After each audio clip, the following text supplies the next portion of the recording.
Boa noite, povo de Deus. Boa noite. Vocês estão bem? Sim. Glória a Deus. Me chamo Carlos, ou Carlinhos, como sou conhecido na minha região.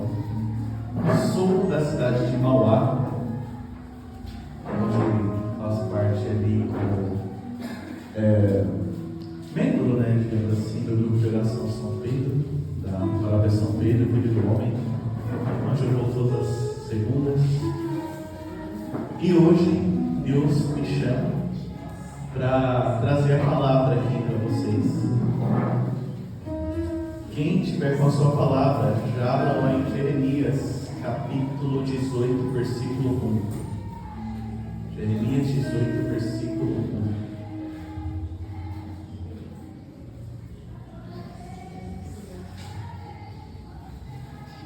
Amém ou misericórdia?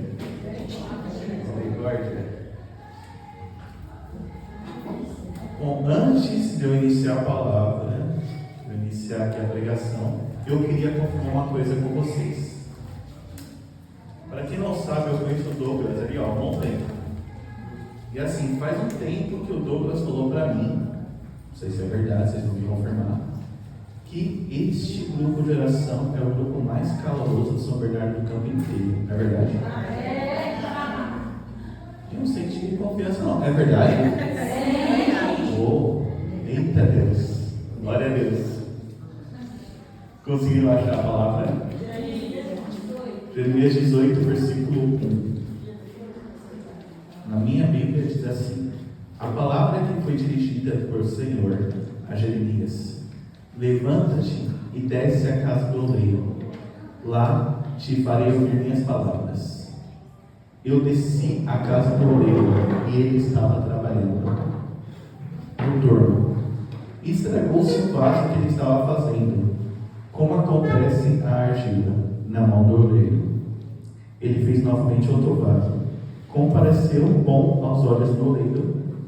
Então a palavra do Senhor me foi dirigida nesses termos: não posso eu agir convosco como este oleiro, ó casa de Israel? Oráculo do Senhor: eis que como a argila na mão do oleiro, assim sereis vós na minha mão, ó casa de Israel. Ora, eu falo sobre uma nação ou contra o reino para arrancar, para arrasar, para destruir. Mas se essa nação contra a qual falei se converte da sua perversidade, então me arrependo do mal que julgar a fazer. Ora, falo sobre uma nação ou reino para construir e para plantar. Mas se ela faz mal aos meus olhos, não escutando a minha voz, então me arrependo do bem que prometi fazer. E agora dize aos homens de Judá e aos habitantes de Jerusalém: assim diz o Senhor: eis que preparo para vós uma desgraça e formo contra vós um plano. Converta-te, pois cada um de seu caminho perverso. Melhorai vossos caminhos e vossas obras. Mas eles dirão: é inútil, nós seguiremos nossos planos.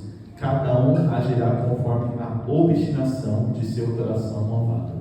Palavras do Senhor. Graças a Deus. Queridos, há muitas coisas aqui que nos chamam a atenção. Enquanto eu lia essa palavra, eu estudava para poder trazer, eu me lembrava também lá em Gênesis, quando diz que Deus vai fazer o homem do barro, que Deus vai fazer o homem da argila, da terra, do nada. Deus nos cria do nada. Se a gente for analisar todo esse contexto de Gênesis, a gente vai ver que o autor Gênesis ele fez aquilo ali de uma forma muito poética. Não exatamente Deus pegou o barro ou a argila e foi fazendo ali a cabeça, os membros. Não, ele quer dizer que ele fez do nada. Ele nos faz e nos refaz do nada. E aqui Deus ele vai perguntar para Jeremias, por que não deixa eu fazer com você conforme este oleiro está fazendo com a argila, com o barro? Por que não deixa que eu te construa? Por que não deixa que eu te reconstrua novamente? Queridos, Deus não é aquele que ele vai nos jogar fora quando a gente estiver no pecado. Deus é aquele que ele vai nos reconstruir. Sabe esse coração que está aí dentro, esse coração que é meio teimoso? aquele coração que a gente vai na confissão, e aí o padre fala assim, passa a penitência e fala, ó, o importante é a gente não voltar ao mesmo pecado, amém? Aí você pega o carro, você sai do carro para voltar para sua casa, na próxima esquina alguém te dá uma fechada. Aí você tem que dar meia volta e voltar para o padre. Então, padre, assim, eu estava indo para casa e pequei de novo. O mesmo pecado que eu contei agora há pouco. Eu pequei novamente.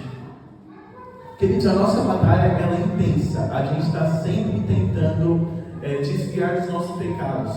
Aquele pegadinho que a gente, como católico sem vergonha, fala pecadinho de estimação. Queridos, a gente não deve ter esse pegadinho de estimação. Aquele pegadinho que toda semana, todo mês, a gente chega no padre e confessa o mesmo pecado. A gente chega na sala da confissão e fala a mesma coisa para o padre. Deus, ele vai perdoar, sim. Ele vai perdoar.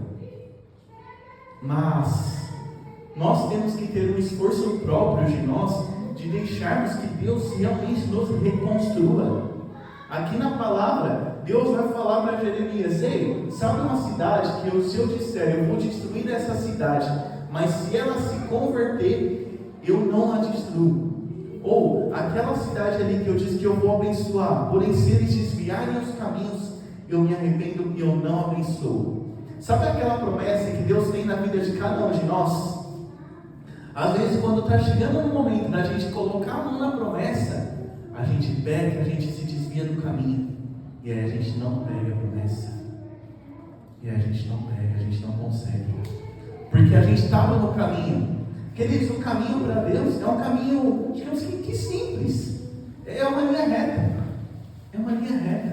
mas no meio do caminho a gente desvia, no meio do caminho a gente não vai, no meio do caminho a gente fala: poxa, está frio hoje, eu não vou no grupo, está frio hoje, está chovendo, eu não vou na missa, eu sei que é domingo, mas eu não vou. Deus vai entender. A gente tem que tirar isso da nossa mente, que Deus vai entender. Deus vai entender o quê? O que Deus vai entender? Às vezes eu me pergunto. Deus vai entender que eu estou escolhendo o pecado? Deus vai entender que eu estou escolhendo ficar em casa no comodismo do que seguir a Ele? Porque, infelizmente, meus queridos, é um caminho simples, mas mesmo assim é difícil.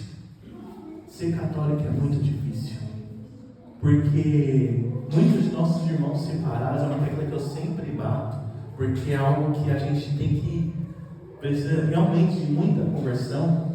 Vai dizer: se você tem Deus, você tem tudo. Se você tem Deus, você tem bem, se você tem isso, você tem aquilo. E vai passando uma questão de prosperidade, onde a gente começa a ter uma ideia de que quando a gente entra na igreja, vai ficar tudo mais fácil. Quem dera fosse assim. Quem dera. Porque quando eu decidi dizer meu sim a Deus, eu achei que ia ser mais fácil. E aí quando eu vi que não estava assim, eu falei: não, oh Deus, você está tirando, mano, porque eu estou fazendo tudo e está acontecendo tudo em ruim na minha vida, olha tanta coisa acontecendo. Então daí eu abro a Bíblia, eu vejo Jesus falar assim: se quiser me seguir, toma sua cruz e me segue. Jesus não falou assim para o discípulo: quem quiser me seguir, vem com nós, o Pai está on e vai ser suave. Não. Jesus não falou assim. Jesus falou: toma sua cruz e me segue. Só que a cruz, na hora que chega lá no Calvário, é Ele que fica lá. É Ele. Olha o amor que Ele fez para nós.